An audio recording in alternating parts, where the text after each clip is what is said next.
বাংলাদেশিদের জন্য আবারও খুলতে যাচ্ছে মালয়েশিয়ার শ্রমবাজার। সবকিছু ঠিক থাকলে আগস্টের শেষ সপ্তাহ থেকেই প্রথম ব্যাচের বাংলাদেশি কর্মীরা মালয়েশিয়ায় যেতে পারবেন। আমরা গত 2 দিন যাবৎ এখানে আছি।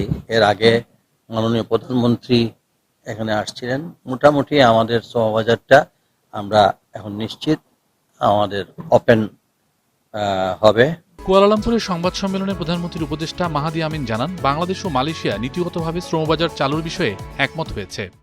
আমরা খুব আনন্দের সাথে আপনাদেরকে জানাতে চাই যে আমাদের both countries now mutually agree to open this শ্রমবাজার immediately, এবং আমরা ডিউ প্রসেস ফলো করে যত দ্রুত সম্ভব এই শ্রমবাজার উন্মুক্ত করবার মাধ্যমে বাংলাদেশের যে বিপুল জনশক্তি রয়েছেন ওনাদের জন্য মালয়েশিয়ার এই দ্বার উন্মুক্ত করতে চাচ্ছি। মাননীয় মন্ত্রী মহোদয় মালয়েশিয়ার হিউম্যান রিসোর্স মিনিস্টারের সাথে কথা বলেছেন এবং আমরা ঐকমত্য পোষণ করেছি যে সব সেক্টর এবং সাব সেক্টরে বাংলাদেশের শ্রমিকরা এখানে আসার সুযোগ পাবে।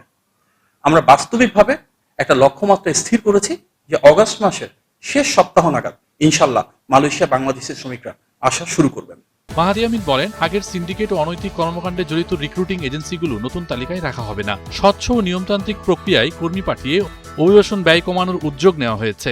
আমরা তাদেরকে অনুরোধ জানিয়েছি যে বাংলাদেশ থেকে যেহেতু সবচেয়ে বড় সংখ্যার মানুষ এখানে কাজ করতে আসেন, যেন এটি বিবেচনা করে সবচেয়ে বেশি সংখ্যক রিক্রুটমেন্ট এজেন্সিকে অ্যাকোমোডেট করা হয়।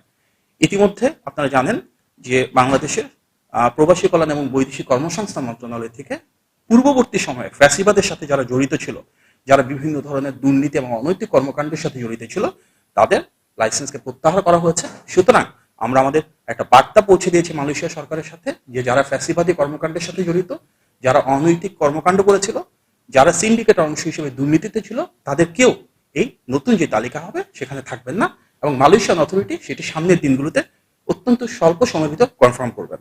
সরকারের পক্ষ থেকে দালাল ও প্রতারক চক্রের বিষয়ে সবাইকে সতর্ক থাকার আহ্বানও জানানো হয়েছে।